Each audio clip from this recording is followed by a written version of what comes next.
Ladies and gentlemen, members of the press, thank you very much. A warm good evening to every one of you. I looked up for you today what the market cap of companies was in 2006 and which were the top 6 companies in the world. This is something that I tweeted. I'm reading it out from my tweet. It says ExxonMobil was the company with the largest market cap in the world in 2006. And their market cap was $362 billion. The next company was General Electric with a $348 billion market cap.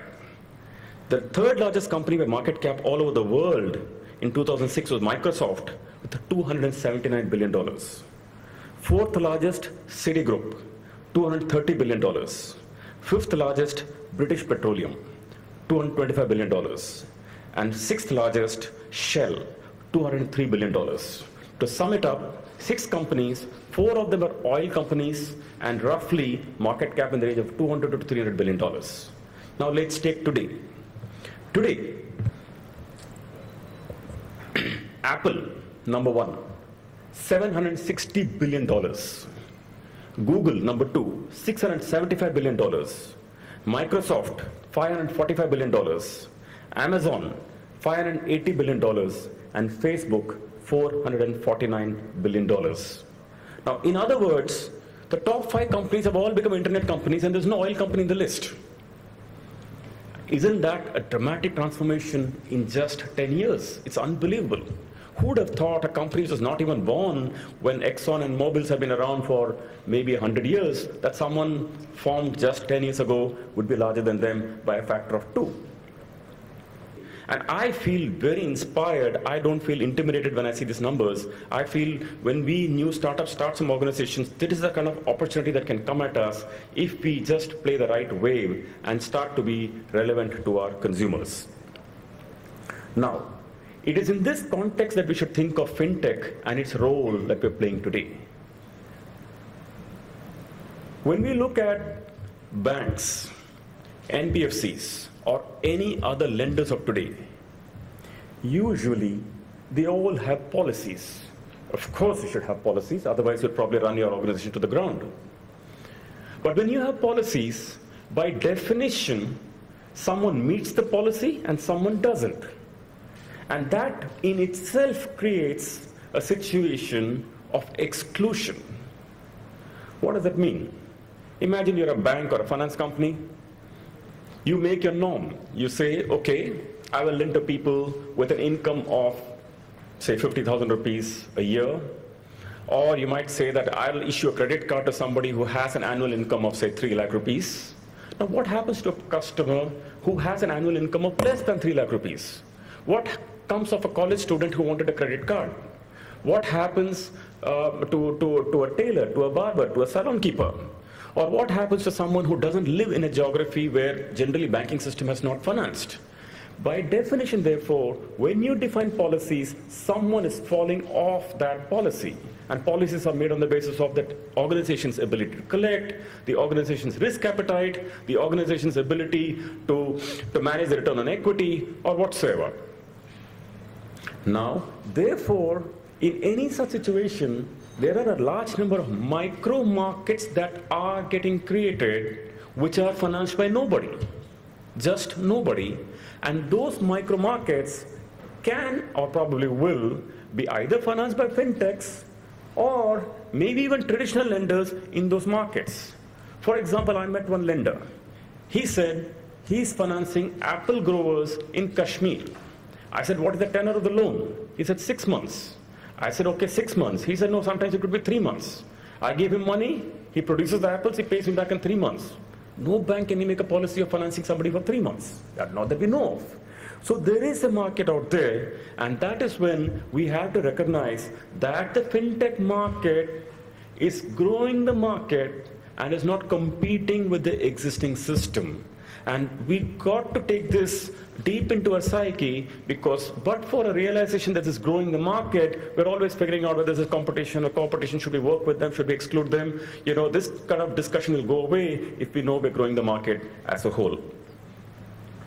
Fourth thing, when we think of companies, we think While we say that fintechs can solve a lot of these issues, to me it was equally instructive to what Walmart did recently. Walmart, which has traditionally been the king of retail, probably still is, but Amazon has become a bigger king. What they did was they recently bought Jet.com for $3 billion. You might, of course, look at it and say, yes, it makes sense, because Walmart is so physical, they want to get electronic. Say they acquired someone for $3 billion, okay. But it's equally stunning to note that Amazon bought Whole Foods for $14 billion. And Amazon is an online company, buying a physical company. So the lines between physical and electronic are actually merging somewhere or the other. And it's an important point to note. And therefore, it is equally comfortable for the existing lenders, institutions, banks, mutual funds, insurance companies, NBFCs, MFIs, to go the electronic way and for each other to encroach into each other's territory, because somewhere, like what the new term they use, phygital, I heard that recently. Lastly, for the discussion, when we think of, instead of saying that, look, who's competing with whom, we got to think back and say what's growing the market. And on the context of growing the market, most important thing, India has created this genuinely brilliant platform called the Aadhaar platform. Now, we all know of Aadhaar. There are a billion of them out there. Maybe 95% of India is covered. Of late, I'm beginning to hear, or rather we are all beginning to hear, the issue of privacy. And I'd like to set some thoughts on that issue for the benefit of all, at least the way we think about it. When we think of Aadhaar, we cannot forget that there are close to 25 crore PAN cards in the country, but there are only 4 crore income taxpayers. Now, what about the balance 21 crores? That's a lot. Now, and this is something that I picked from Nandan's recent interview. Now, there are many people who keep one PAN card for filing the income tax return, but because you've got to give a PAN card for buying a jewelry or an expensive piece of a furniture or an expensive piece of a furnishing, what do? You submit another PAN card. So when the government of India is saying, you please link all the PAN card numbers in Aadhaar, the whole intention is to say, hey guys, please have one number, so that the other one where you're really not disclosing or not paying your taxes, can you start paying your taxes? Mobile phones. There are a large number of people who carry maybe 2 or 3 SIM cards, and many of them could be antisocial elements, could be terrorists, could be anybody.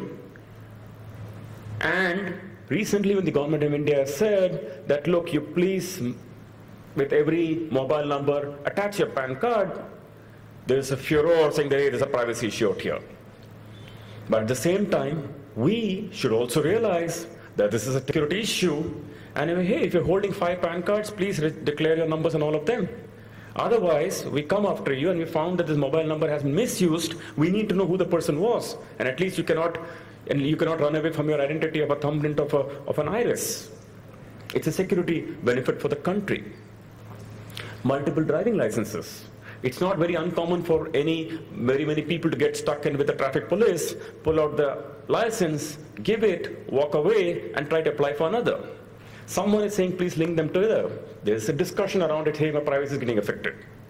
But well, don't you think it's important for the country to say, hey, every person should have one driving license and not have a duplicate? It's of course important. We all know how much benefit we got in the nation by reducing subsidies. We already saved 50,000 crores. On top of it, we say there are bank accounts. So there is a requirement which says, please attach your Aadhaar to your bank account number. Same benefit. So right now, when we think of the extraordinary benefits we get as a nation by having a single PAN card attached to a mobile phone, a driving license, a bank account number, and so on, and if you're truly concerned about your privacy, you please ask yourself this question. Your bank knows everything about you. Your bank knows the age of your children. The bank knows that at the age of 18 or 19, you're probably going to need an education loan. Your bank, when you're driving, is actually telling you that, please, hey, 200 meters left of you, there's a cafe coffee day, park in and have a coffee, and they're 20% off. Don't you ever feel that your privacy is getting affected? You never screamed about it.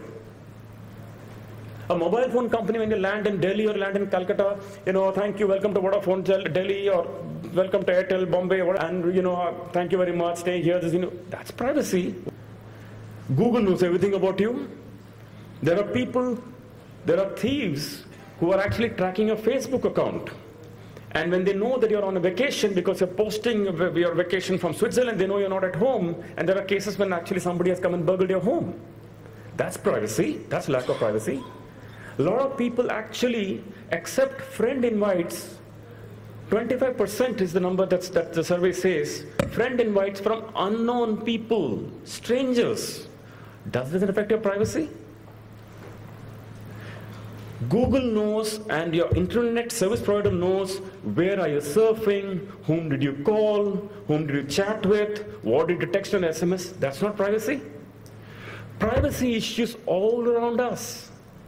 But when Aadhaar takes it, and which is tremendously beneficial for the country for the reasons we talked about, from security reason, fiscal deficit reason, subsidy reason, then we talk about privacy issue.